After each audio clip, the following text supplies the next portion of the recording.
Ini ada tulisan menarik dari Kiai Haji Imaduddin. Di sini tidak menyebut nama Gus Baha, tetapi ada sejumlah narasi atau korinah yang sepertinya yang dimaksud itu adalah Gus Baha karena menyebut nama Gus Rumail, di mana lalu mengutip ucapan-ucapan Gus Rumail, di mana Gus Rumail sedang menceritakan Gus Baha. Cuma mungkin Kiai Haji Imaduddin entah kode etik atau entah apa tidak menyebut nama Gus Baha. Cuman agak tajam di sini ya. Yang saya catat bahasa yang paling tajam itu adalah itu bukan ulama, tetapi itu perilaku orang awam. Ya. Tapi sekali lagi, apakah ini maksudnya Gus Baha atau bukan? Ya wallahu a'lam. Saya kira kalian yang menilai itu ya. Kemudian yang kedua ini tajam juga ya, bahwasanya bagi ulama sikap taklid itu adalah seperti setan yang menyesatkan dan menjauhkan dari kebenaran yang hakiki. Pengasuh pesantren tentu mestinya adalah seorang ulama. Ia sudah minimal mampu membaca dan memahami kitab kuning yang tidak bertanda baca, tidak berharkat dan tidak bertitik, tidak bertanda tanya, tidak bertanda suruh dan tidak bertanda baca lainnya. Dari kemampuan membaca dan memahami itu, seorang ulama mempunyai kesempatan tahqiq dalam setiap masalah yang dihadapinya. Bukan hanya membaca tetapi juga menganalisa. Apalagi untuk suatu masalah yang menjadi diskusi publik, misalnya tentang nasab Ba'lawi. Ini baru mau masuk ya, ini kalian nilai. Ini Gus Baha bukan sih yang dimaksud? Kalau menurut saya kayaknya wallahu a'lam ya. Kata Gus Rumail entah khobar ini benar atau dusta. Jadi Kiai Haji Imaduddin ini bicara sebuah berita yang dia tidak tahu pasti ini benar atau salah. Ya kenapa Pak dibicarakan kalau Anda tidak tahu pasti? Mestinya tanya. Ya. Kenapa Kiai Haji Imaduddin ini mengulas sesuatu yang tidak tahu kebenarannya? Itu pasti atau bagaimana gitu. Tapi ya sudahlah. Hak beliau untuk menulis itu ya. Ada seorang ulama pengasuh pesantren yang ketika ditanya nasab Ba'lawi, lalu ia bulak-balik mengambil kitab dari kamarnya, lalu mengisbat nasab itu hanya dengan kitab Al-Ghurrar atau Al-Mashra'ur Rawi, tanpa memperhatikan mahallun niza' dari diskursus itu. Ini kayaknya memang cerita tentang apa yang diceritakan oleh Gus Rumail ya. Jadi Kiai Haji Imaduddin ini menceritakan seorang kiai yang diceritakan oleh Gus Rumail. Siapa yang diceritakan oleh Gus Rumail? Gus Baha. Oh berarti Kiai Haji Imaduddin menceritakan tentang Gus Baha. Bisa jadi. Bisa jadi bukan, siapa tahu Gus Rumail cerita tentang kiai yang lain. Nah, begitu ya. Karena Kiai Imaduddin saja tidak tahu pasti ini benar apa enggak gitu loh berita ini gitu loh. Ya cuma model menulis gitu. Maksudnya cuma modal ngelihat di statusnya pamitnya ngantor mungkin ya. Ya mungkin baca kitab di Google juga agak mirip lah baca status lalu buat tulisan, baca kitab lalu buat tulisan gitu ya.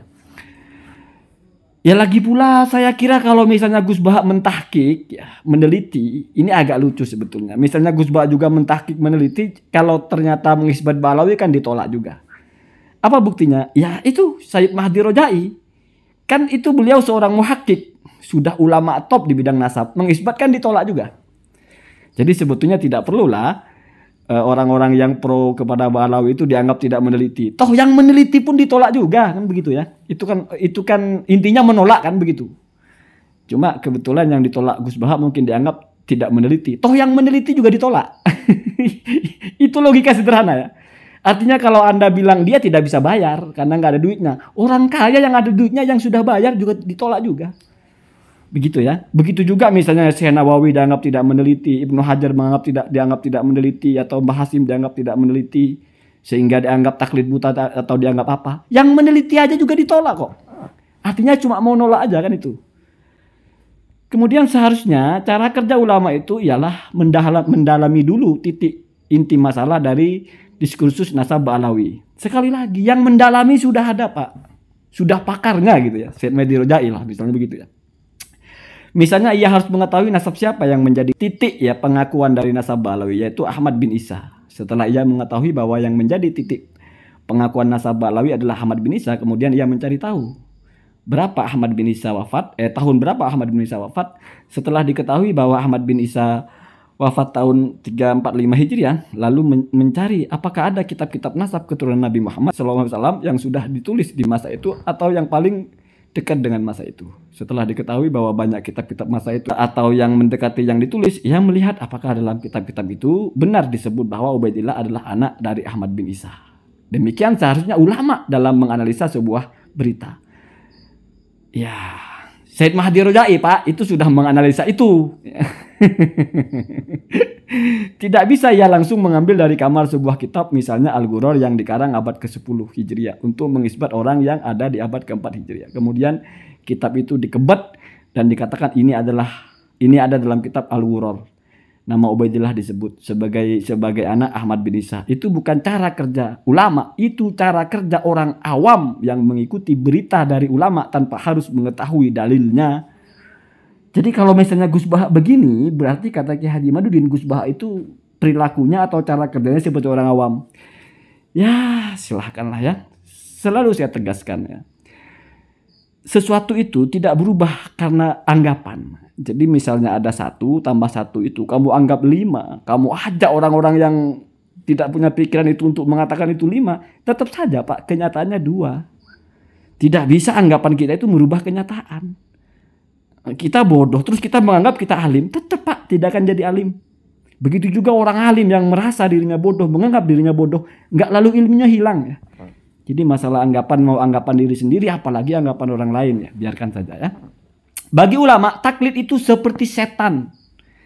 Ia menjauhkan manusia untuk dapat mencapai kebenaran yang hakiki. Al-Quran dengan segala makna dan rahasianya yang menakjubkan, inti ajarannya tidak akan dapat diraih oleh orang yang terhalang fanatisme suatu pemahaman. Wah, fanatik juga berarti ya sebelumnya. Padahal pemahaman itu tanpa ada dalil sedikit pun.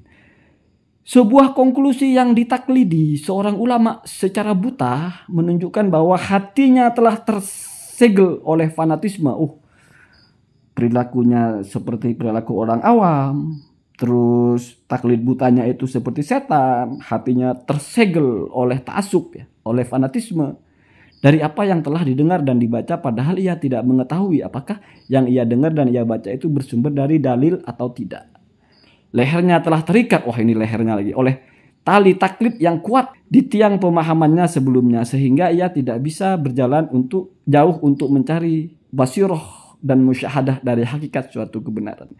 Jika berkemilau cahaya kebenaran yang hakiki dari kejauhan, lalu hampir saja hatinya menerima kebenaran itu, maka tali setan taklid itu akan langsung menariknya dan berkata, bagaimana sampai terlintas di hatimu kesimpulan yang berbeda dengan gurumu atau leluhurmu. Itulah cara kerja setan dalam mempermainkan ulama dan menjurumuskannya untuk tetap berada dalam kubangan taklid dan menghalanginya untuk menaiki tangga-tangga hakikat. Wah, keren ya, keren, top. Ulama itu ada 3. Pertama, ulama yang diberikan kemampuan ilmu yang interdisiplin dari berbagai sisi pengetahuan yang dengannya dapat berijtihad secara mutlak langsung dari Al-Quran dan hadis.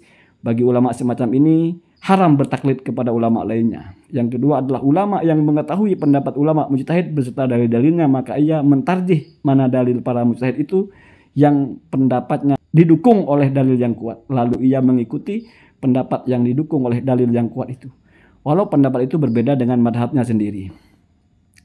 Yang ketiga adalah ulama yang mengetahui pendapat-pendapat para mujtahid. Ia mengetahui bahwa pendapat para ulama ini masing-masing mempunyai dalil, namun tidak mempunyai kemampuan mentarjihnya, atau ia mampu namun ia tidak mempunyai waktu, maka ia boleh bertaklid kepada para mujtahid itu. Dalam masalah ini pun sebenarnya terjadi perbedaan pendapat para ulama. Ada yang membolehkan baginya taklid, ada yang mengharamkannya. Namun jika ulama mengetahui bahwa pendapat itu tidak mempunyai dalil apapun, baik dari Al-Quran, ijma' dan qiyas, maka haram baginya mengikuti pendapat itu. Bagaimana dengan orang awam? Orang awam dibolehkan untuk mengikuti pendapat ulama, walaupun ia dapat mengetahui dalilnya. Bahkan hukum taklid bagi orang awam adalah wajib. Lalu bagaimana ulama yang mengetahui bahwa nasab Balawi tercipta tanpa adanya dalil, lalu tetap mengikuti kitab Al-Ghuror yang menulis tanpa adanya dalil, Mas Ahmad bin Isa, apakah ia berdosa? Menurut penulis, berdosa. Wah, dosa ya. Ia melalaikan kewajibannya sebagai ulama untuk memberi jalan kebenaran bagi orang awam. Dalam tulisan ini penulis tidak menyajikan ibarah dari kitab-kitab sedikit pun. Kenapa? Karena masalah yang menulis sampaikan di atas adalah mafhum, diketahui dan difahami, serta terdapat dalam berbagai literatur kitab-kitab usul fikih dan kitab lainnya yang muktabar. Penulis Imaduddin Utsman Al-Bantani. Oh, mantap ya.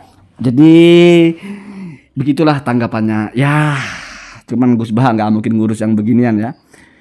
Nggak mungkin ditanggapi juga oleh Gus Bah ya. Allahumma hadina hada sabil.